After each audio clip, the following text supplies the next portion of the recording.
नाशिकच्या ओझर येथील गेल्या 8 दिवसांपासून बेपत्ता असलेल्या विवाहित महिलेचा मृतदेह शुक्रवारी 27 सप्टेंबर रोजी सायखेडा रोडवरील शिव रस्त्यावरील एका विहिरीत आढळला असून ही घटना आत्महत्येची की घातपात हे अद्यापही स्पष्ट होऊ शकलं नाही।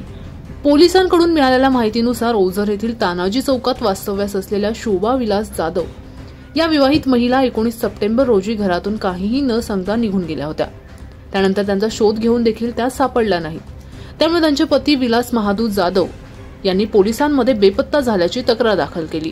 या दरम्यान शुक्रवारी दिनांक 27 सप्टेंबर रोजी दुपारी 4:30 वाजेच्या सुमारास भडके वस्तीकडे जाणाऱ्या रस्त्यावर विहिरीची मोटर चालू करण्यासाठी गेलेल्या शेतमजुराला विहिरीमध्ये महिलेचा मृतदेह पाण्यावर तरंगताना दिसून आला। त्यानंतर त्या व्यक्तीने पोलिसांना माहिती दिली असता विहिरीत आढळलेली व्यक्ती ही शोभा जाधव असल्याचं समोर आलंय।